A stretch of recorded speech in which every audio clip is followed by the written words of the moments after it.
Hello, ഏവർക്കും smart P C ഓൺലൈനിലേക്ക് സ്വാഗതം. LGS മെയിൻസിന് വേണ്ടിയിട്ടുള്ള രണ്ടാമത്തെ ക്ലാസ് ആണിത്. ഓക്കെ, ഈ LGSനൊക്കെ സ്റ്റേറ്റ്മെൻറ്റ് ചോദ്യം ഉണ്ടാവുമോ? ഉണ്ടാവും. കഴിഞ്ഞ LGS സ്റ്റേറ്റ്മെൻറ്റ് ചോദ്യങ്ങൾ ഉണ്ടായിരുന്നോ? ഉണ്ടായിരുന്നു. ഓക്കെ, ഇവിടെ നമുക്കിന്ന് അതിനെ പഠിക്കാം. ഇന്ന് നമ്മൾ പഠിക്കാൻ പോകുന്നത് കഴിഞ്ഞ LGSന് ചോദിച്ച 3 പ്രധാനപ്പെട്ട സ്റ്റേറ്റ്മെൻറ്റ് ക്വസ്റ്റ്യൻസ് ആണ്. ഇപ്പോൾ നമുക്കറിയാം പല ആൾക്കാർക്കും സ്റ്റേറ്റ്മെൻറ്റ് ക്വസ്റ്റ്യൻസ് ഭയങ്കര പാടെന്ന് പറയുന്നുണ്ട്. അപ്പോൾ എല്ലാവരും പറയുന്നു ഡിഗ്രി ലെവലിനും +2 ലെവലിനും LD ഒക്കെ സ്റ്റേറ്റ്മെൻറ്റ് വരുവുള്ളൂ. അല്ല, LGS ലെവലിലും സ്റ്റേറ്റ്മെൻറ്റ് പ്രതീക്ഷിക്കണം. ഓക്കെ, അപ്പോൾ അങ്ങനെ കഴിഞ്ഞ LGSന് ചോദിച്ച 3 പ്രധാനപ്പെട്ട സ്റ്റേറ്റ്മെൻറ്റ് ക്വസ്റ്റ്യൻസ്, അതായത് 2021 വേരിയസ് LGSന് ചോദിച്ച പ്രധാനപ്പെട്ട സ്റ്റേറ്റ്മെൻറ്റ് ക്വസ്റ്റ്യൻസാണ് നമ്മളിന്ന് ഡിസ്കസ് ചെയ്യാൻ പോകുന്നത്. ഓക്കെ, അപ്പോൾ നമ്മുടെ ചാനലിൽ LDക്കും ഉണ്ട് ക്ലാസ്. അത് കാണാത്ത ആൾക്കാർ അത് നോക്കിയാൽ മതി, ജസ്റ്റ് സെർച്ച് ചെയ്ത് നോക്കിയാൽ മതി. LDC ക്ലാസ് നോക്കിയാൽ നിങ്ങൾക്ക് കാണാൻ പറ്റും.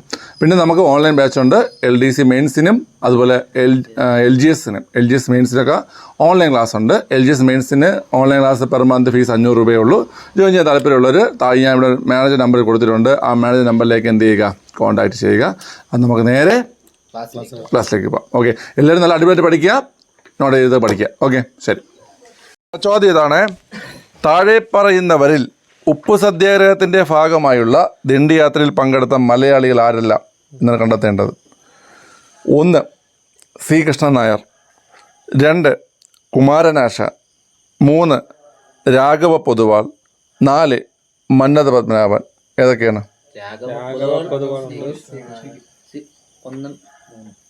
1ഉം 3ഉം അതിലുപരി 1ഉം 3ഉം പറയുന്നു. ഓക്കെ, നീ 1ഉം 3ഉം. ഓക്കെ, താങ്കൾ 1ഉം 3ഉം. അവരോട് പിന്താങ്ങുന്നു നീയും. ഓക്കെ, അപ്പോൾ ഇവിടെ ചോദ്യം എന്താ?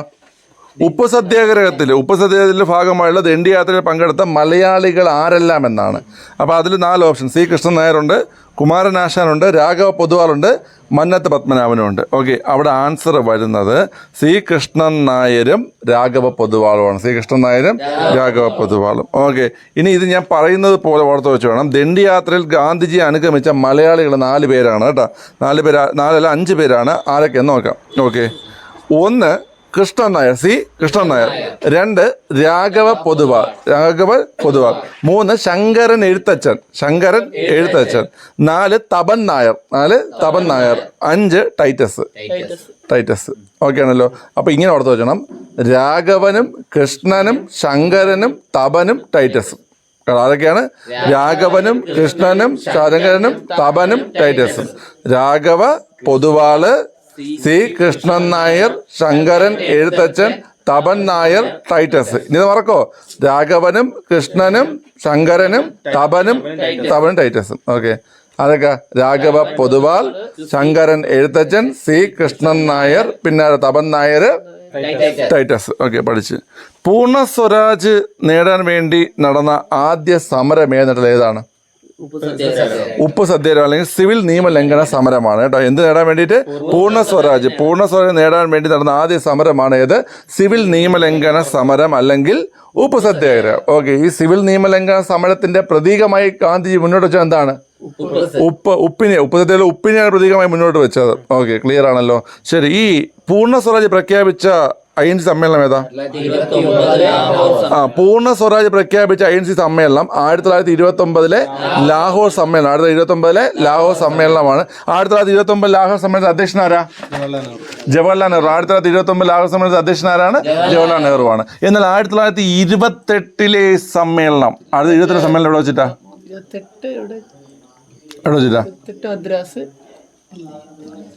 മദ്രാസാണ്.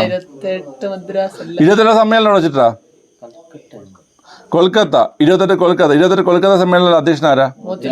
മോത്തിലാൽ നെഹ്റു. അപ്പൊ 1929 സമ്മേളനത്തിൽ അധ്യക്ഷനാരാണ്? ജവഹർലാൽ നെഹ്റു. 28 സമ്മേളന അധ്യക്ഷനാരാണ്? മോത്തിലാൽ നെഹ്റു. ഇവർ തമ്മിൽ നല്ല ബന്ധം എന്താണ്? ആരച്ഛനാരും മകൻ? മോത്തിലാൽ നെഹ്റു അച്ഛൻ, ജവഹർലാൽ നെഹ്റു മകൻ. അതായത് അച്ഛനും മകനും ആയിരുന്നു അടുത്തടുത്ത സമ്മേളനങ്ങളിൽ അധ്യക്ഷന്മാർ. ഓക്കെ, ആരൊക്കെയാണ്? 28 മോത്തിലാൽ നെഹ്റു, 29 ജവഹർലാൽ നെഹ്റു. ഈ 29 സമ്മേളനത്തിലാണ് കോൺഗ്രസ് എന്ത് പ്രഖ്യാപിക്കുന്നത്? പൂർണ്ണ സ്വരാജ് പ്രഖ്യാപിക്കുന്നത്. അപ്പൊ പൂർണ്ണ സ്വരാജിന് വേണ്ടി നടന്ന ആദ്യത്തെ പ്രക്ഷോഭമാണ് ഏത്? നിയമലംഘന പ്രസ്ഥാനം. വളരെ നിയമലംഘന പ്രസ്ഥാനം. ഓക്കെ, ഉപ്പ് സത്യാഗ്രഹത്തിന്റെ പേരിൽ അറസ്റ്റ് ചെയ്യപ്പെട്ട ആദ്യ വ്യക്തി ആരാണ്?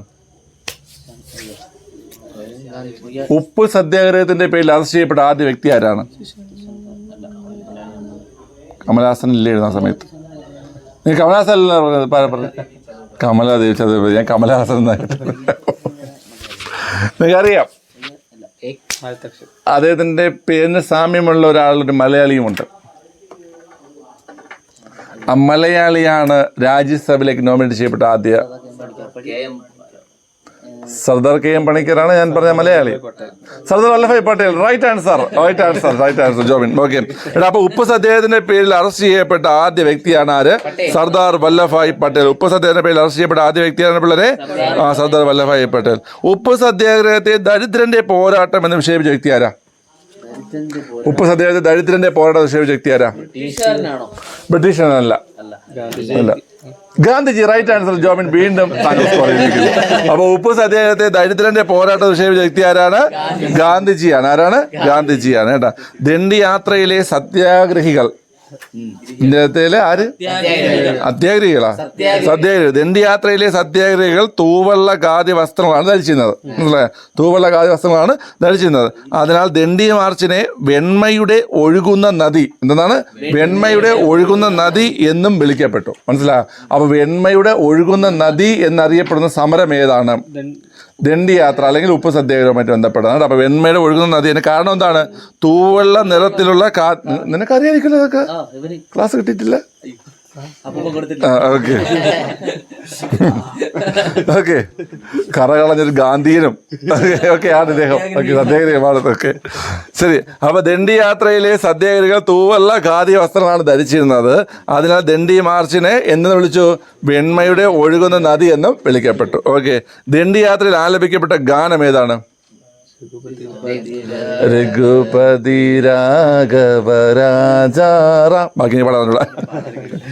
ഓക്കെ, ശരി. അപ്പൊ ദണ്ഡി യാത്രയിൽ ആലപിക്കേണ്ട ഗാനം ഏതാണ് ഉള്ളത്? രഘുപതി രാഘവ രാജാറാമാണ്. ഏതാണ്?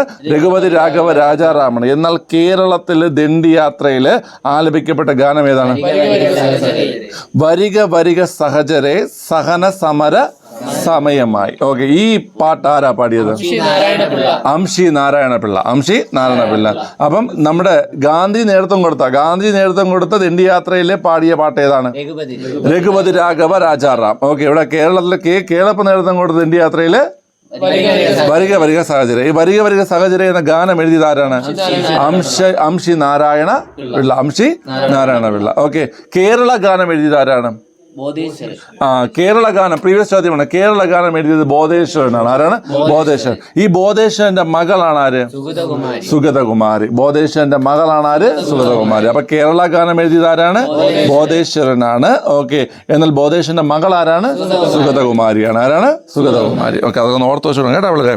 ഓക്കെ, ഉപ്പ് സത്യാഗ്രഹത്തിൽ പങ്കെടുത്ത് ജയിലിലടക്കപ്പെട്ട ആദ്യ വനിത ആരാ?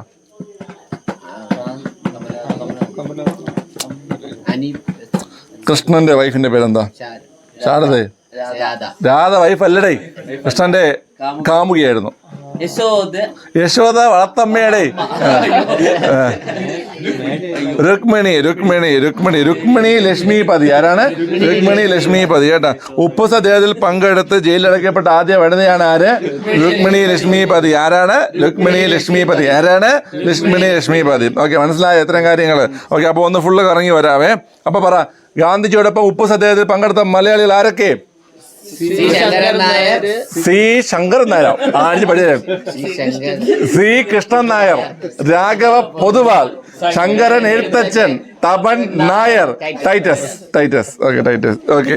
ഇനി പൂർണ്ണ സ്വരാജ്യ നേടാൻ വേണ്ടി നടന്ന ആദ്യ സമരമാണ് ഏത്? സിവിൽ നിയമലംഘന സമരം. ഓക്കെ, ഈ പൂർണ്ണ സ്വരാജ്യ എന്ന ആശയം മുന്നോട്ട് വെച്ച ANC സമ്മേളനം 1929 ലാഹോർ സമ്മേളനം. 1929 ലാഹോർ സമ്മേളനത്തെ അധ്യക്ഷനാരാ?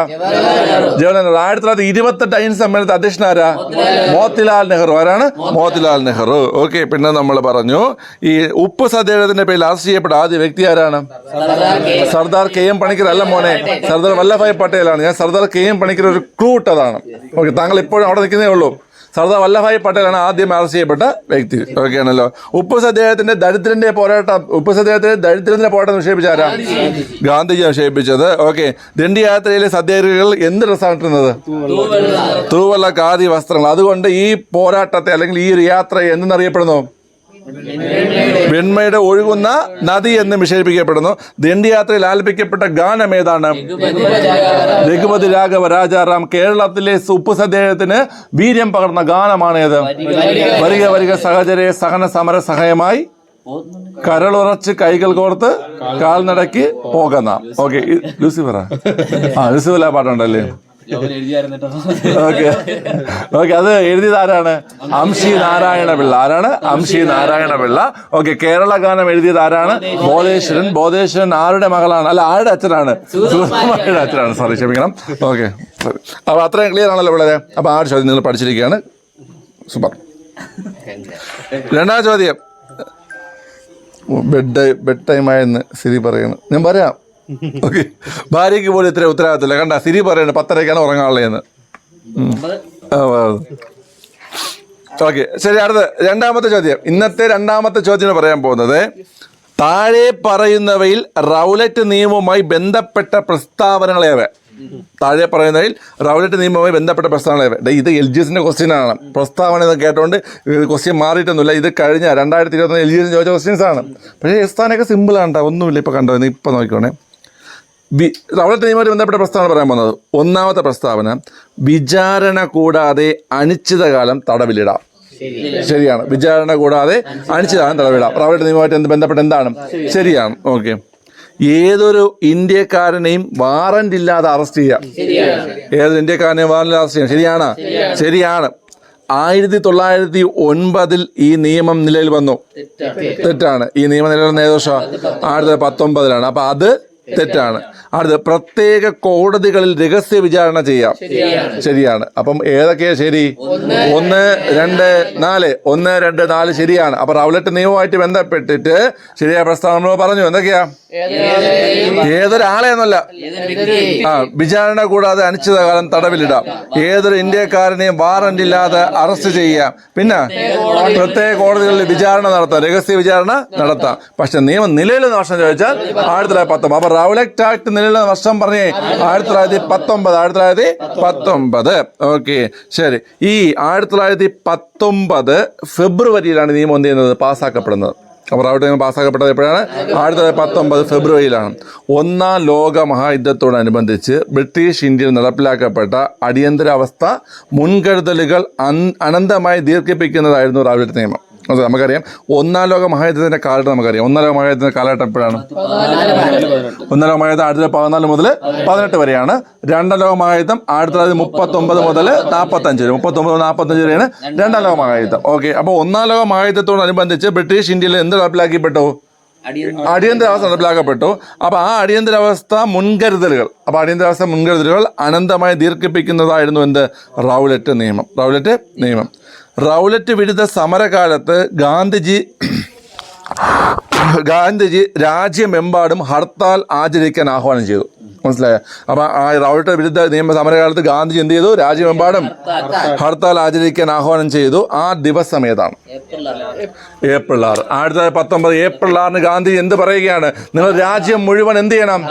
ഹർത്താൽ ആചരിക്കണമെന്ന് പറഞ്ഞു. അപ്പൊ ഗാന്ധി റൗലറ്റ് നിയമവുമായിട്ട് ബന്ധപ്പെട്ട് ഹർത്താൽ ആചരിക്കാൻ പറഞ്ഞ തീയതി പറഞ്ഞേ? 19 ഏപ്രിൽ 6. 19 ഏപ്രിൽ 6. റൗലറ്റ് നിയമത്തിനെതിരെ ബ്രിട്ടീഷുകാർക്ക് ഭൂനികുതി നൽകാതെ പ്രതിഷേധിക്കാൻ ആഹ്വാനം ചെയ്ത ആരാ? ഗാന്ധിജിയല്ല. അല്ല, സ്വാമി ശ്രദ്ധാനന്ദ്. റൗലറ്റ് നിയമം പഠിച്ചിരിക്കുകയാണ് ഇതാക്കുള്ള സ്വാമി ശ്രദ്ധാനന്ദ്. അംബേദ്കറാ. ചുമ്മാ അങ്ങ് വിളിച്ച് പറയണം ഓരോ പേരുകളായിട്ട്. സ്വാമി ശ്രദ്ധാനന്ദ്. ആരാണ് പിള്ളേരെ? സ്വാമി ശ്രദ്ധാനന്ദ്. ആരാണ്? സ്വാമി ശ്രദ്ധാനന്ദ്. ഓക്കെ, റൗലറ്റ് നിയമം പാസ്സാക്കുന്നതിൽ പ്രതിഷേധിച്ച് ഇമ്പീരിയൽ ലെജിസ്ലേറ്റീവ് അസംബ്ലിയിൽ നിന്ന് രാജിവെച്ച ആൾക്കാർ ആരൊക്കെയെന്നാണ്. അപ്പം റൗലറ്റ് നിയമം പാസ്സാക്കുന്നതിൽ പ്രതിഷേധിച്ച് ഇമ്പീരിയൽ ലെജിസ്ലേറ്റീവ് അസംബ്ലിയിൽ നിന്ന് രാജിവെച്ചത്, അതായത് ബ്രിട്ടീഷ് ഗവൺമെന്റിന്റെ ലെജിസ്ലേറ്റീവ് അസംബ്ലിയിൽ നിന്ന് രാജിവെച്ച ആൾക്കാർ, 1 മുഹമ്മദ് അലി ജിന്ന. ആരാണ്? മുഹമ്മദ് അലി ജിന്ന. നമുക്കറിയാം. ആരാ മുഹമ്മദ് അലി ജിന്ന? ഇന്ത്യയുടെ രാഷ്ട്രപിതാവ് ഗാന്ധിജി എന്നതുപോലെ പാകിസ്ഥാൻ രാഷ്ട്രപിതാവാണ് ആര്? മുഹമ്മദ് അലി ജിന്ന. 2 മദൻ മോഹൻ മാളവ്യ. എന്താണ്? മദൻ മോഹൻ മാളവ്യ. നമുക്കറിയാം. യാചകരുടെ രാജകുമാരൻ എന്നറിയപ്പെടുന്ന വ്യക്തിയാണ് ആര്? മദൻ മോഹൻ മാളവ്യ. യാചകരുടെ രാജകുമാരൻ എന്നറിയപ്പെടുന്നത് മദൻ മോഹൻ മാളവ്യ. 3 മസ്ഹർ ഉൽ ഹക്ക്. മസർ ഉൽ ഹക്ക്. ആരാണ്? മസർ ഉൽ ഹക്ക്. ഓക്കെ, അപ്പൊ റവേട്ട് നിയമം പാസ്സാക്കുന്നത് പ്രതിഷേധിച്ച് ഇമ്പീരിയൽ ലെജിസ്ലേറ്റീവ് അസംബ്ലിയിൽ നിന്ന് രാജിവെച്ചവർ ആരൊക്കെ?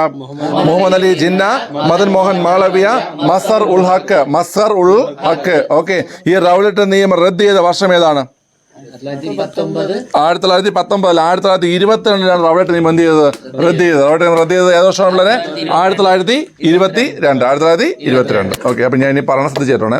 ഈ റൗലറ്റ് നിയമത്തെ പിന്തുണച്ച ഒരു ഇന്ത്യക്കാരൻ അല്ലെങ്കിൽ മലയാളി ഉണ്ട്. ആരാണ്? സി ശങ്കരൻ നായർ. ആരാണ്? സി ശങ്കരൻ നായർ. കേട്ടോ, സി ശങ്കരൻ നായരാണ് എന്ത് ചെയ്തത്?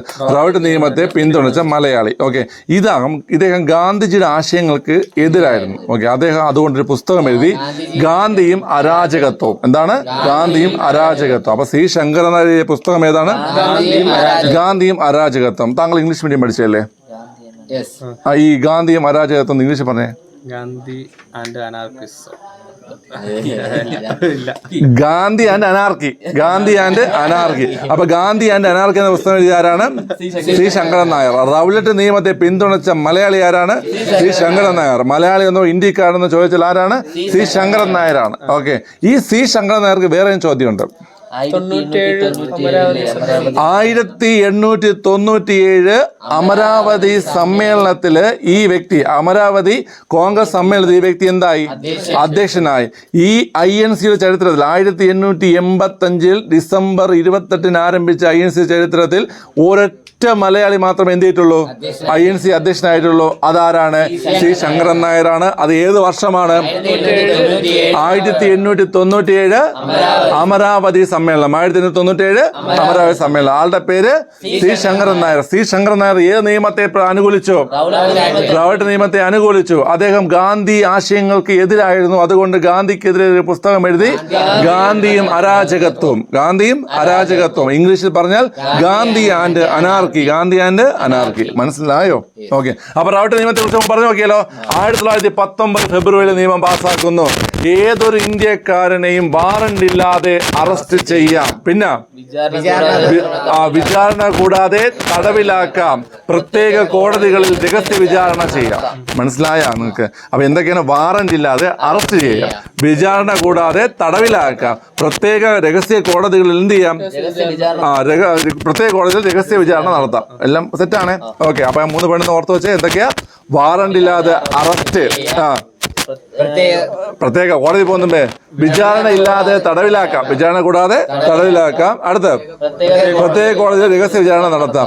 1919 ഫെബ്രുവരിയിൽ നിയമം നിലവിൽ വന്നു. ഓക്കെ, ക്ലിയർ ആണ്, മനസ്സിലായല്ലോ? ഓക്കെ, അപ്പൊ നമ്മൾ പറഞ്ഞു 18 1914 18 എന്താ? ഒന്നാം ലോക മഹായുദ്ധം. 39 45 രണ്ടാം മഹായുദ്ധം. ഒന്നാം ലോക മഹായുദ്ധത്തിന്റെ അനന്തരഫലമായി ബ്രിട്ടീഷ് ഇന്ത്യയിൽ വന്ന അടിയന്തരാവസ്ഥ കാലത്തിന്റെ മുൻകരുതലുകൾ അന്തിമ കാലത്തേക്ക് ദീർഘിപ്പിക്കുന്നതിന്, അത് തുടർന്ന് പോകുന്നതിന് വേണ്ടിയിട്ടാണ് എന്ത് ചെയ്തത്? റൗലറ്റ് നിയമം കൊണ്ടുവന്നത്. ഓക്കെ, മനസ്സിലായല്ലോ? ഈ റൗലറ്റ് നിയമത്തിൽ പ്രതിഷേധിച്ച് ഇമ്പീരിയൽ ലെജിസ്ലേറ്റീവ് അസംബ്ലി രാജിച്ച ആൾക്കാരൊക്കെയാണ്?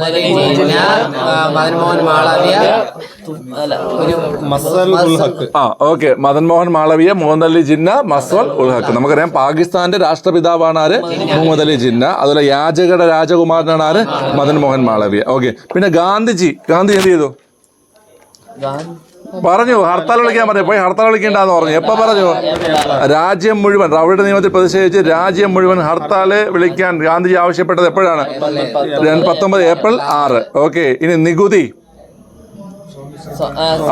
കൊടുക്കുന്നത് മതിയാക്കണമെന്ന് പറഞ്ഞത്, ഭൂനികുതി കൊടുക്കുന്നത് നിർത്തലാക്കണമെന്ന് പറഞ്ഞത് ആരാണ്? സ്വാമി ശ്രദ്ധാനന്ദ. ഓക്കെ, നിയമം റദ്ദ് ചെയ്ത വർഷം 1922. നിയമത്തെ അനുകൂലിച്ച ഇന്ത്യക്കാരൻ സി ശങ്കരൻ നായർ. ഗാന്ധിയും അനാർക്കിയും എഴുതിയത് ഗാന്ധിയും അരാജകത്വം അല്ലെങ്കിൽ ഗാന്ധി ആൻഡ് അനാർക്കി. ഇദ്ദേഹമാണ് INC പ്രസിഡന്റ് ആയിട്ടുള്ള ഏക മലയാളി. 1897 അമരാവതി സമ്മേളനം. ഇത്രയും പഠിച്ചല്ലോ നിങ്ങൾ? ചോദിച്ചാൽ പറയാൻ പറ്റുമല്ലോ. ഓക്കെ, സുബിനെ വാസിട്ടോ. ഷോപ്പിംഗ് ദണ്ഡി യാത്രയിൽ ഗാന്ധിജിയോടൊപ്പം പങ്കെടുത്ത മലയാളികൾ ആരൊക്കെയാണ്?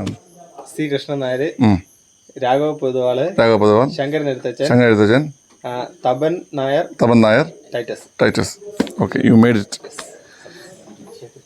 ഈ പൂർണ്ണ സ്വരാജ് എന്ന ആശയം 1929 ലാഹോർ സമ്മേളനം. അധ്യക്ഷൻ ജവഹർലാൽ നെഹ്റു. 1928 സമ്മേളനം നടന്നിട്ടാണ് കൽക്കട്ട. ആരാണ് അധ്യക്ഷൻ? പിതാവായ ഇദ്ദേഹത്തിന്റെ പിതാവിന്റെ പേര് പറ. ആരടാ? മോത്തിലാൽ നെഹ്റു.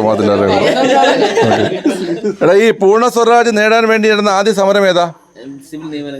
സിവിൽ നിയമലംഘന പ്രസ്ഥാനത്തെ സമരത്തിന്റെ പ്രതീകമായി ഗാന്ധി ഉപ്പാണ്. ഓക്കെ, ഉപ്പ് സത്യാഗ്രഹത്തിന്റെ പേരിൽ ആദ്യം അറസ്റ്റ് ചെയ്യപ്പെട്ടത് ആരാണ്? സർദാർ വല്ലഭായ് പട്ടേൽ. ഉപ്പ് സത്യാഗ്രഹത്തെ ദരിദ്രന്റെ പോരാട്ടം നിക്ഷേപിച്ച ആരാ? ഗാന്ധിജിയാണ്. ഓക്കെ, ദണ്ഡി യാത്രയിൽ ഗാന്ധി നമ്മൾ പറഞ്ഞല്ലേ. ഓക്കെ, എന്ത് ഡ്രസ്സാണ് ഇട്ടിരുന്നവര്? ഈ വെറും വെള്ളയല്ല, തൂവല്ല. അതുകൊണ്ട് ഈ ഇതെന്നറിയപ്പെടുന്നു വെണ്മയുടെ ഒഴുകുന്ന നദി. ദണ്ഡി യാത്രയിൽ ആലപിക്കപ്പെട്ട ഗാനം ഏതാ? ഒന്ന് പാട് കേക്കട്ടെ. രഘുപതി രാഘവ രാജാറാം. ഓക്കെ, ശരി. എടാ, കേരളത്തിലെ ഉപ്പ് സത്യാഗ്രഹത്തിന് വീര്യം പകർന്ന ഗാനം ഏതാ? വരിക വരിക സഹചരി. വരിക വരിക സഹചരി എന്ന ഗാനം അംഷി നാരായണ പിള്ള. ഓക്കെ, കേരള ഗാനം എഴുതിയ ആരാ? ബോധേശ്വർ. ഓക്കെ, ശരി. റൗലറ്റ് നിയമത്തിന്റെ ആ 4 പോയിന്റ് എന്ന് പറഞ്ഞ സ്റ്റേറ്റ്മെന്റുകൾ 4 താങ്കളോടാ ചോദിച്ചത്. ഏതൊരു വ്യക്തിയെയും വിചാരണ കൂടാതെ അറസ്റ്റ് ചെയ്യാം. വിചാരണ കൂടാതെ അണിച്ചിലാണ് തടവിലാക്കാം. പ്രത്യേക കോടതി രഹസ്യ വിചാരണ നടത്താം.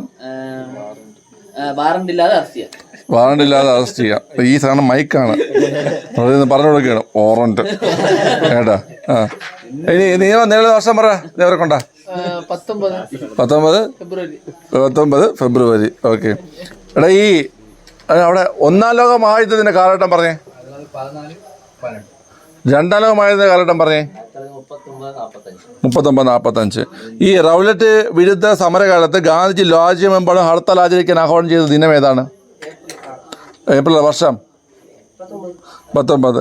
റൗലറ്റ് നിയമത്തിനെതിരെ ബ്രിട്ടീഷുകാർക്ക് ഭൂനികുതി നൽകാതെ പ്രതിഷേധിക്കാൻ പറഞ്ഞതാരാ? സ്വാമി ശ്രദ്ധാനന്ദൻ. റൗലറ്റ് നിയമം പാസ്സാക്കുന്നതിൽ പ്രതിഷേധിച്ച് ഇമ്പീരിയൽ ലെജിസ്ലേറ്റീവ് അസംബ്ലിയിൽ നിന്ന് രാജിവെച്ച 3 പേരാരൊക്കെ?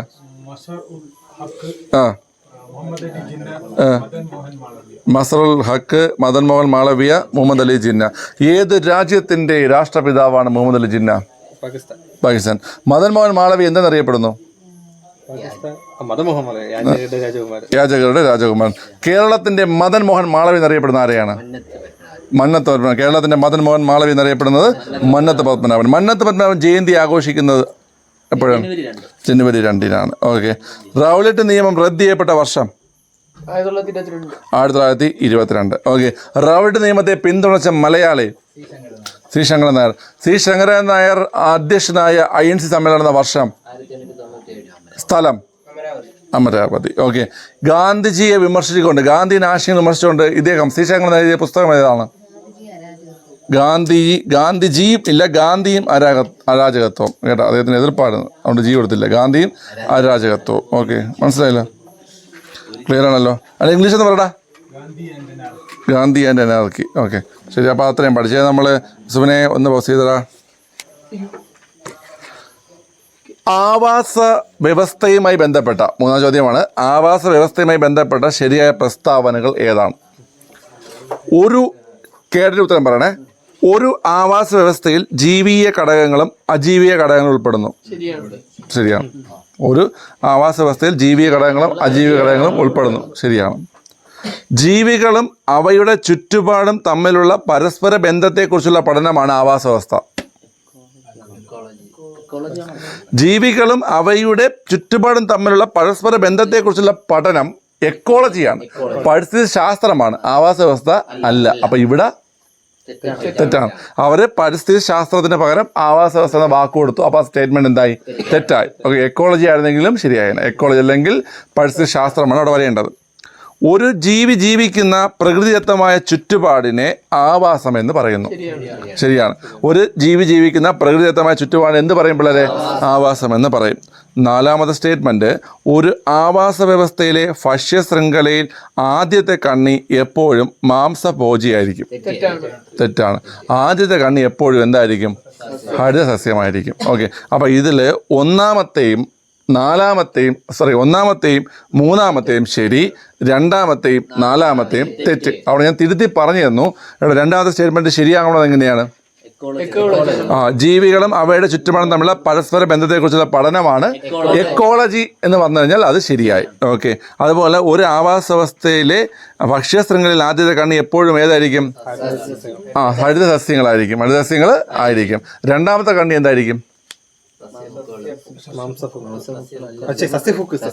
താങ്കൾ എങ്ങനെയാണ് മാംസബുക്ക് പറഞ്ഞത്?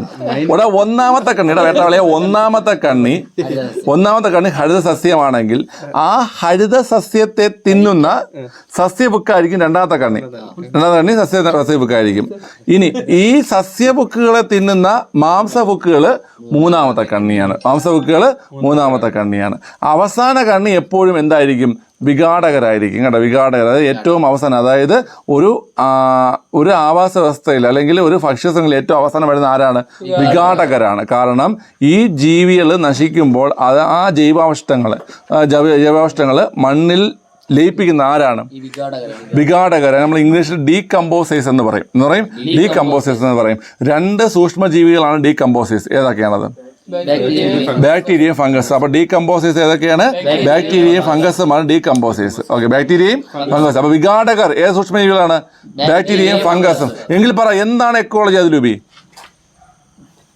ഒരു ആവാസ ജീവിയും അജൈവമായ എല്ലാ ഘടകങ്ങളും ചേർന്നതാണ്. തലയിട്ട് അടിച്ചു ഞാൻ നീ ഇങ്ങനെ പറ. ജീവികളും അതിന്റെ ചുറ്റുപാടിനെ കുറിച്ചുള്ള പഠനമാണ്. ജീവികളും അവയുടെ ചുറ്റുപാടും തമ്മിലുള്ള പരസ്പര ബന്ധത്തെ കുറിച്ചുള്ള പഠനമാണ് ഏത്?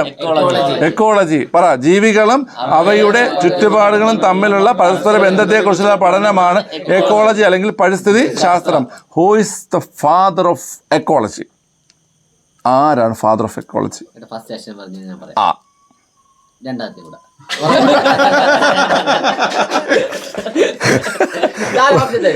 ഫാദർ ഓഫ് എക്കോളജി ആരാ?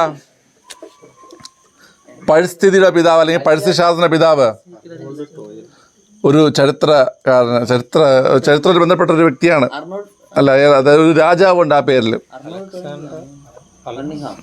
Alexander von Humboldt. ആരാണ്? Alexander von Humboldt. പരിസ്ഥിതിയുടെ പിതാവ് എന്നറിയപ്പെടുന്ന ആരാണ്? Alexander von Humboldt. പറ, അലക്സാണ്ടർ വോൺ ഹംബോൾട്ട്. ഓക്കെ. ആരാണ് മോഡേൺ എക്കോളജിയുടെ പിതാവ്? മോഡേൺ എക്കോളജിയുടെ പിതാവ് യൂജിൻ പി ഓഡം. ആരോടും? Eugene P Odum. എന്തിന്റെ പിതാവ്? മോഡേൺ എക്കോളജിയുടെ പിതാവ് യൂജിൻ പി ഓഡം. ആരാണ് ഇന്ത്യൻ എക്കോളജിയുടെ പിതാവ്? ഇന്ത്യൻ എക്കോളജിയുടെ പിതാവ് പ്രൊഫസർ രാംദിയോ മിശ്ര. ആരാണ് പിള്ളേരെ? പ്രൊഫസർ രാംദിയോ മിശ്ര. എങ്കിൽ പറഞ്ഞ എക്കോളജി എന്ന പദം അല്ലെങ്കിൽ പരിസ്ഥിതി ശാസ്ത്രം എന്ന പദം ആദ്യമേ പറഞ്ഞത് ആരാണ്? ഏണസ്റ്റ് ഹെയ്ക്കൽ ആണ്. ആരാണ്? ഏണസ്റ്റ് ഹെയ്ക്കൽ. 4 വ്യക്തികളാണ് നിങ്ങളുടെ മുന്നിൽ ഇരിക്കുന്നത്. ആദ്യത്തെ വ്യക്തി ഞാൻ വെച്ചു അലക്സാണ്ടർ വോൺ ഹംബോൾട്ട്. ചോദ്യം പറ. എക്കോളജിയുടെ പിതാവ്. രണ്ടാമത്തെ വ്യക്തിയെ ഞാൻ വെച്ചു യൂജിൻ പി ഓഡം, ആധുനിക പരിസ്ഥിതി ശാസ്ത്രത്തിന്റെ പിതാവ്. മൂന്നാമത്തെ വ്യക്തിയെ ഞാൻ വെച്ചു രാംദിയോ മിശ്ര, ഇന്ത്യൻ എക്കോളജി പിതാവ്. നാലാമത്തെ വ്യക്തിയെ ഞാൻ വെച്ചു ഏണസ്റ്റ് ഹെയ്ക്കൽ. എക്കോളജി എന്ന പദം അതിൽ വെച്ച ആരാണ്? Ernest Haeckel. അപ്പൊ അതത്ര നിങ്ങൾ പഠിച്ചല്ലോ. ഓക്കെ. ജീവികളും അവയുടെ ചുറ്റുപാടും തമ്മിലുള്ള പരസ്പര ബന്ധത്തെ കുറിച്ചുള്ള പഠനമാണ് എക്കോളജി. അതുപോലെ തന്നെ ഒരു ജീവി വസിക്കുന്ന അതിന്റെ ചുറ്റുപാടിനെ പറയുന്ന പേരെന്താണ്ടാ? ഒരു ജീവിക്കുന്ന പ്രകൃതിദത്തമായ ചുറ്റുപാടിനെ എന്ത് പറയുന്നു? ആവാസം, അല്ലെങ്കിൽ ഇംഗ്ലീഷ് എന്ന് പറയും.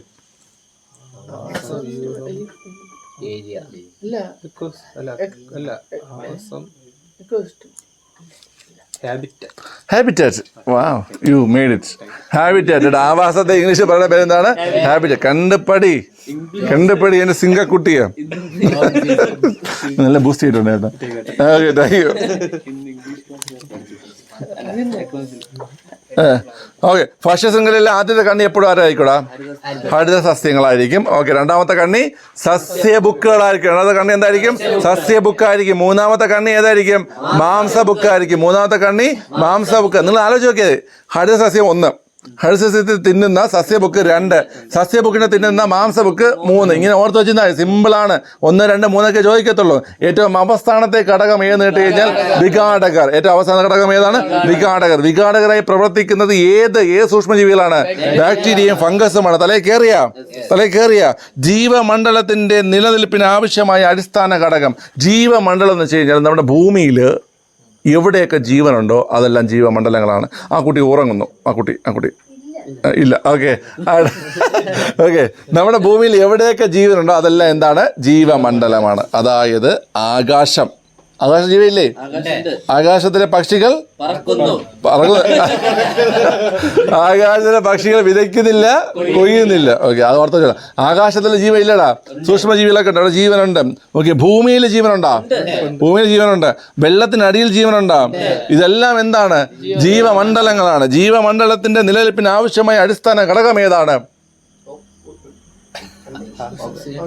ഒരു ബാർ എടുത്ത് വലിച്ചുകൊണ്ടിരിക്കേണ്ടി വരുന്നു കേട്ടാ. ഇവിടെ പറഞ്ഞല്ലോ ആവാസ വ്യവസ്ഥ. നീക്ക് എവിടെ തിരിച്ചോണ്ടിരിക്കുന്നത്? ആവാസ വ്യവസ്ഥ കേട്ടാ. ജീവമണ്ഡലത്തിന്റെ നിലനിൽപ്പിന് ആവശ്യമായ അടിസ്ഥാന ഘടകം ഏതാണ്? ആവാസ വ്യവസ്ഥ. ഏതാണ്? ആവാസ വ്യവസ്ഥ. ഓക്കെ, ആവാസ വ്യവസ്ഥ എന്ന പദം ആദ്യം ഉപയോഗിച്ചാരാ?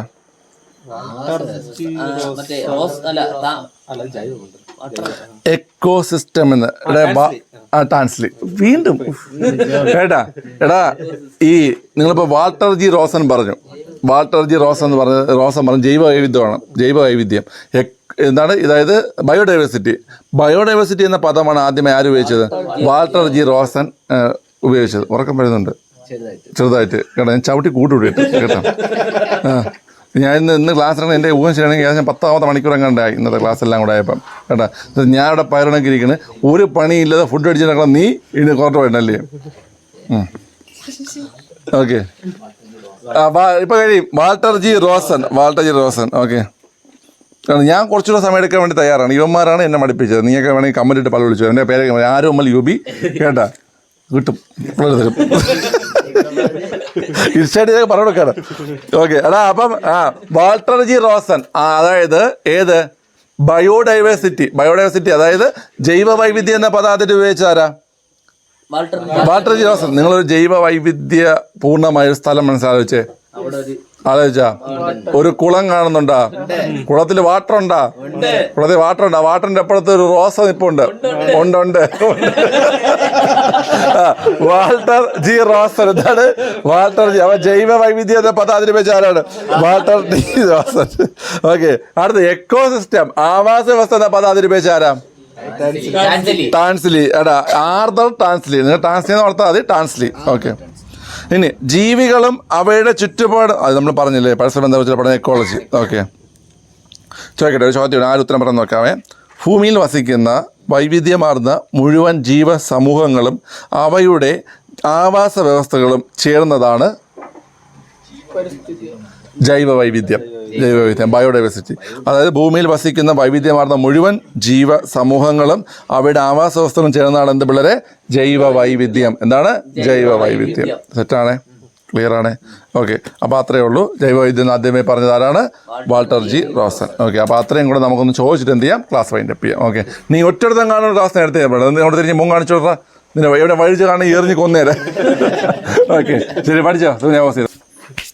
ഒരു ആവാസ വ്യവസ്ഥയിൽ ജീവിയ ഘടകങ്ങളും അജീവിയ ഘടകങ്ങളും ഉൾപ്പെടുന്നു. ശരിയോ തെറ്റോ?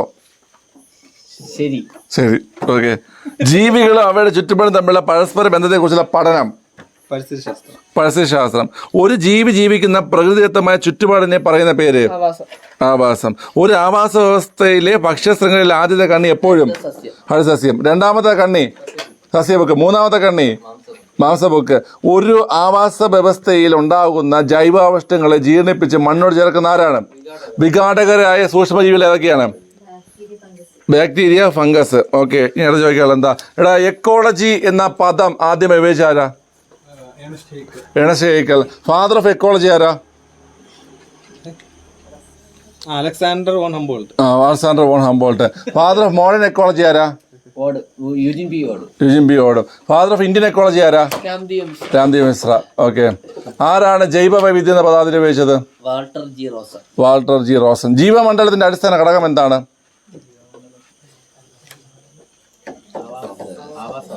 ആവാസ വ്യവസ്ഥ, എക്കോസിസ്റ്റം അല്ലെങ്കിൽ ആവാസ വ്യവസ്ഥ എന്ന പദാതിരി ഉപയോഗിച്ചാരാ? ട്രാൻസ്ലി. ഓക്കെ, ശരി. അപ്പൊ അത്രയല്ലേ നമ്മളിന്ന് പഠിച്ചതാ. ഓക്കെ, ഈ ജൈവ വൈവിധ്യത്തിൽ ഉൾപ്പെടുന്ന 3 തലങ്ങളുണ്ട് കേട്ടാ. ഇതൊക്കെ നമ്മളൊരു ക്വസ്റ്റ്യൻ്റെ എക്സ്പ്ലനേഷൻ രീതിയിലാണ് പോകുന്നത്. ഇനി നമുക്ക് അല്ലാതെ കുറച്ച് വേറെ വരുന്നുണ്ട് കേട്ടോ. അത് നിങ്ങൾ മുമ്പത്തെ ക്ലാസ്സിലൊക്കെ കണ്ടു നോക്കണം. ഓക്കെ, ഇത് ക്വസ്റ്റ്യൻ എക്സ്പ്ലനേഷൻ ഒരു റിവിഷൻ പോലെ പോകുന്നതാണ്, പെട്ടെന്ന് ഫാസ്റ്റായിട്ട് പറഞ്ഞ് പോകുന്നുണ്ട് കേട്ടോ. നമ്മൾ തന്നെ യൂണിവേഴ്സിറ്റി എഡ്യൂക്കേഷൻ പ്ലേലിസ്റ്റിൽ ഇതിൻ്റെയൊക്കെ ഡീറ്റെയിൽ ക്ലാസ്സിൽ കിടപ്പുണ്ട് കേട്ടോ. ഇതിപ്പോൾ എക്സാം ആയതുകൊണ്ട് നമുക്ക് എല്ലാം കൂടെ പഴയ പോലെ സ്ലോ ആയിട്ട് എടുക്കാൻ പറ്റത്തില്ല. അതുകൊണ്ട് നിങ്ങൾ പഴയ ക്ലാസ്സുകൾ കണ്ട് നോക്കണം. ആ ചാനൽ, നമ്മുടെ ചാനൽ തന്നെ യൂണിവേഴ്സിറ്റി എഡ്യൂക്കേഷൻ ഒരു പ്ലേലിസ്റ്റ് കിടപ്പുണ്ട്. അതിൽ ഏകദേശം 100-200ഓളം വീഡിയോസ് കിടപ്പുണ്ട്. അതൊക്കെ എടുത്ത് കാണുക. അതിലൊക്കെ ധാരാളം കോഡ് വീഡിയോസും കാണാൻ കിട്ടിയിട്ടുണ്ട്. ഓക്കെ, നിങ്ങൾക്ക് ഉപകാരപ്പെടും. ഓക്കെ, ജൈവ വൈവിധ്യത്തിൽ ഉൾപ്പെടുന്ന 3 തലങ്ങൾ കേട്ടോ. ഒന്ന് ആവാസ വ്യവസ്ഥകളുടെ വൈവിധ്യം, സ്പീഷീസുകളുടെ വൈവിധ്യം, 3 ജനിതക വൈവിധ്യം. ഓക്കെ, നമ്മളടുത്ത് കീ കൊടുത്തവർക്ക് ഇരിക്കുകയാണ് ഇങ്ങനെ പറയാനായിട്ട്. അതല്ല ഞാൻ ഉദ്ദേശിച്ചത് കേട്ടോ. ഞാൻ ഉദ്ദേശിച്ചത് പറഞ്ഞുതരാനായിട്ട്. നമ്മൾ ജൈവ വൈവിധ്യം എന്ന് പറഞ്ഞല്ലേ, ഭൂമിയിൽ വസിക്കുന്ന വൈവിധ്യമാർന്ന മുഴുവൻ ജീവസമൂഹങ്ങളും അവയുടെ ആവാസ വ്യവസ്ഥകളും ചേർന്നാണ് ജൈവ വൈവിധ്യം. ഈ ജൈവ വൈവിധ്യത്തിൽ ഉൾപ്പെട്ട 3 തലങ്ങളുണ്ട്. ഒന്ന് ആവാസ വ്യവസ്ഥകളുടെ വൈവിധ്യം, 2 സ്പീഷീസുകളുടെ വൈവിധ്യം, 3 ജനിതക വൈവിധ്യം. ഇതെല്ലാം എന്തിൽ ഉൾപ്പെടുന്നതാണ്? ആവാസ വ്യവസ്ഥകളുടെ ജൈവ വൈവിധ്യം ഉൾപ്പെടുന്ന 3 തലങ്ങൾ. ഓക്കെ, അതൊക്കെ ആവാസ വ്യവസ്ഥകളുടെ വൈവിധ്യം, സ്പീഷീസ് വൈവിധ്യം, ജനിതക വൈവിധ്യം. ഓക്കെ, അപ്പോൾ അത്രയേ ഉള്ളൂ ഇന്നത്തെ ക്ലാസ്. അപ്പോൾ 3 സ്റ്റേറ്റ്മെന്റ് ക്വസ്റ്റ്യൻസ് ആണ് നമ്മൾ എന്ത് ചെയ്തിരിക്കുന്നത്, പഠിച്ചിരിക്കുന്നത് അല്ലെങ്കിൽ ചർച്ച ചെയ്തിരിക്കുന്നത്. ഈ ക്വസ്റ്റ്യൻസ് ഒന്ന് അയച്ചിരിക്കണേ. ഓക്കെ, ശരി. അപ്പോൾ ഇത്രയും മനസ്സിലായാലോ നമുക്ക്. അപ്പോൾ നമുക്ക് നാളെ വീണ്ടും കാണാം. Tata, good night. രാവിലെ വീഡിയോ ആണത്. Good morning. ഇത് പ്ലെയിങ് ക്വിസ് കൊടുത്തോടെ. ഓക്കെ, ശരി. അപ്പൊ ബൈ. വിജയ് ദേവരെ കൊണ്ടേ പോലെ ഇരിക്കുന്ന പയ്യൻ കേട്ടാ. കേട്ടാ. ഓക്കെ, ശരി. ടാറ്റ.